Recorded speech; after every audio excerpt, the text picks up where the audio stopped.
Hello friends, আজকে আমরা class 10-এর কোষে দেখি 1.2-এর 3-এর দাগের অঙ্কটা করব। তো চলো স্টার্ট করা যাক। দেখো এখানে একটা ইকুয়েশন দেওয়া মানে সমীকরণ দেওয়া আছে এবং তার দুটো বীজ দেওয়া আছে, ঠিক আছে। তাহলে ফার্স্ট আমরা কি করব, এই প্রথম যেটা দেওয়া আছে 2/3 এইটাকে ফার্স্ট ওই ইকুয়েশনে বসাবো। 2/3 তার whole square plus 7 into 2/3 plus b equals to 0। এটা একটা সমীকরণ হবে, ঠিক আছে। তাহলে a ইন্টু 4/9 প্লাস 7 টু যা কত 14/3 প্লাস বি ইকুয়ালস টু 0, ঠিক আছে। দেখো এবার লসাগু করলে কি হবে, 9 4a প্লাস, যদি এটা মাল্টিপ্লাই করি 3 দিয়ে তাহলে কত হবে, 3 4 12, হাতে রইল 1, 3 1 3 4 42 প্লাস 9b ইকুয়ালস টু 0। আচ্ছা, এই 9টা এদিকে মাল্টিপ্লাই করলে 0 হয়ে যাবে, তাহলে 4a plus 9b equals to -42। এটা একটা ইকুয়েশন এলো, ঠিক আছে।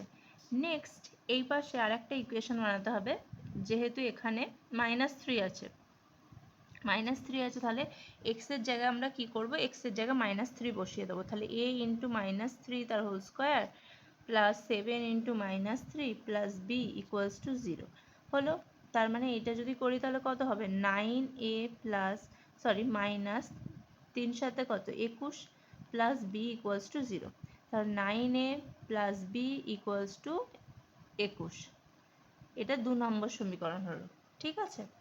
আচ্ছা দেখো তো এবার কি করব আমরা, এখানে 9b আছে আর এখানে b আছে, তাহলে আমরা যদি বি কেটে দিই তাহলে কি হবে, আমরা a এর ভ্যালুটা পেয়ে যাব। তাহলে 1 ইন্টু 1 প্লাস 2 ইন্টু 9 করে পাই, ঠিক আছে।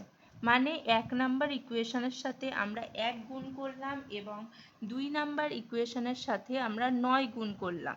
তাহলে এখানে কি হবে, 4a plus 9b equals to -42, আর এখানে 9 9 যা কত 81, a plus 9b equals to 189, তাই তো। যদি 9 দিয়ে মাল্টিপ্লাই করি 9, দেখো এবার বিয়োগ করে দাও।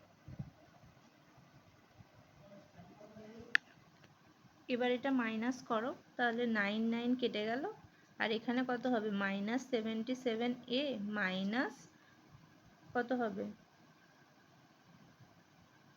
231, ঠিক আছে। এবার দেখো এইদিকের মাইনাস কেটে গেল, a ইকুয়ালস টু 231/77। তাহলে এটা কত দিয়ে যাবে, 3 দিয়ে যাবে না, 3 7 21, হাতে রইল 1, 3 7 21 22 23, মানে a এর ভ্যালু কত বেরোলো, a এর ভ্যালু বেরোলো 3, ঠিক আছে। এবার আমরা যে কোনো এই দুটো ইকুয়েশনের মধ্যে যে কোনো ইকুয়েশনে বসিয়ে আমরা b এর ভ্যালুটা বার করে নিতে পারি। তাহলে আমরা 2 নম্বর ইকুয়েশনে বসাবো, ঠিক আছে। তাহলে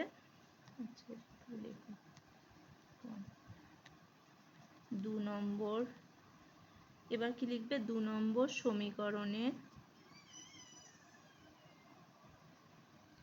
তাহলে আমরা কি লিখব, 2 নম্বর সমীকরণে বসিয়ে পাই। এবার 2 নম্বর সমীকরণে যদি আমরা a এর ভ্যালুটা বসিয়ে দিই, তাহলে 9 into 3 plus b equals to 21, তার মানে বি ইকুয়ালস টু 21, 3 9 কত 27, তাই তো, মানে -6 হলো, -6 a আর b। আচ্ছা এই ইকুয়েশনটা মানে স্যাটিসফাই হলো কি না সেটা কিভাবে বুঝবে, তাহলে এই যে কোনো এই দুটো ইকুয়েশনের মধ্যে যে কোনো ইকুয়েশনের বাঁ দিকে বসাও ভ্যালুগুলো। ধরো 9a প্লাস b আছে, তো তাহলে এর ভ্যালু কত, 9 ইন্টু 3 -6, ঠিক আছে। 9 ইন্টু 3 কত হবে, 3 9 27 -6 কত হবে, তাহলে 21। তার মানে এই ইকুয়েশনটা স্যাটিসফাই করে গেছে, বুঝতে পারলে। আরেকবার দেখে নাও।